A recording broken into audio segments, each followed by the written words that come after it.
अस्सलाम वालेकुम दोस्तों रंधावा व्लॉग यूट्यूब चैनल ते खुश आमदीद। हाँ जी, उम्मीद करते ही तमाम दो ठीक ठाक होणगे। हाँ जी दोस्तों, फीएट 640 ते ट्रैक्टर जिहड़ा वा थोड़े दिन पहले ही नवा ही आया वा ते पहले दिन ही हल्लां पाइयां ने मगर अज ते टैसटिंग हो रही आ।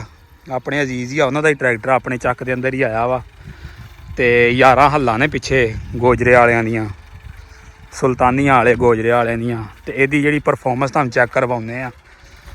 रूटा वाटर पाया वा इहदे मगर ते रूटा वाटर दी इहने जिहड़ी आ कड़ा पिनियन हांडी हुंडी ते तोड़ दित्ती अज ते हुण लगा जी हल मारन डिया वा। ते इहदी जिहड़ी परफॉर्मेंस आ दोस्तां नूं चैक करवाउने आ।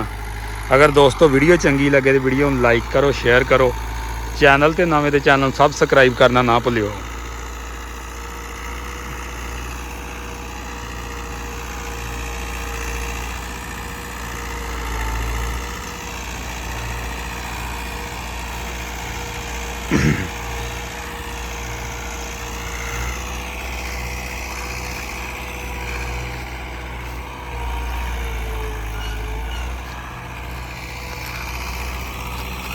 लो जी, अगे रूटा वाटर वज्जा ते उतों हाल डे ने वजन ते टैसटिंग भी कह सकते तुसीं इहनूं। टैसटिंग हो रहा पहले दिन ही हल्लां पईयां इहदे मगर अज बिल्कुल चंद घंटे ही हले चलिया वा। बाकी खचाई खचूई भी दिखालदे हैं तुहानूं।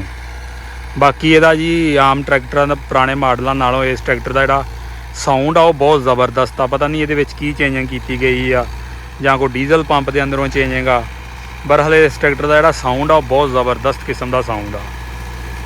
बनिस्बत जिहड़े पुराने मॉडल सी उन्हां दे नालों इहदा जिहड़ा साउंड आ वो ज़बरदस्त आ। और साडे इलाके की जिहड़ी ओवरलीन पसंद आ लोकां दी वो न्यू होलैंड 640 आ। पहले फीएट 640 पुराने हुंदे सी, हुण फीएट ते बंद हो गया। हर दोस्त नूं पता हुण रह गया न्यू होलैंड लगा सी।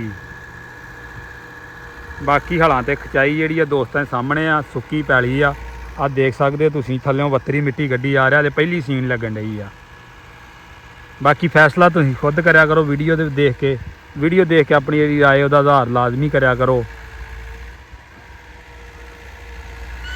वीडियो बनाउण दा ते दिखाउण दा मकसद यही हुंदा वा भी जो असल है वा वो ही दोस्तां नूं दिखा लिया जावे।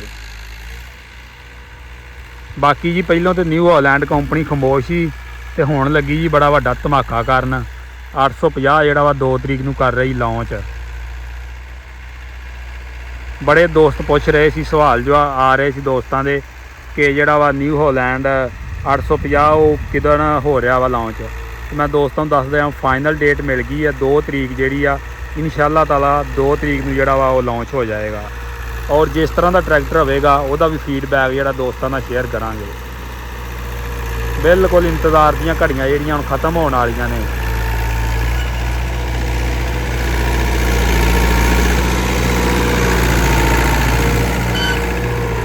जो ही लॉन्च होएगा 850 तो फिर दोस्तों नाल जिहड़ा वा तफसीली वह इंटरव्यू और जिहड़ी वहदी मुकम्मल तफसीलन वीडियो रिव्यू आ वो दोस्तों नाल शेयर किया जाएगा।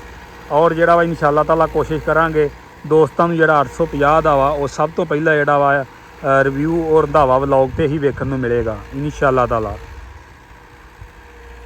बाकी उस ट्रैक्टर के अंदर की चेंजिंग किया गया वा, की तब्दीलियां कीतियां गईयां वा वो जिहड़ा वा दसना काबल वक्त आ, क्योंकि असीं वो देखिया ही नहीं कि उस दे अंदर की तब्दीलियां वा। और कंपनी वाले नुमाइंदियां तो ये पता लगा वा कि एक जदीद टैक्नोलॉजी का नवें दौर के अंदर जदीद टैक्नोलॉजी का जिहड़ा ट्रैक्टर आ वो कंपनी ने जिहड़ा वो बनाया वा।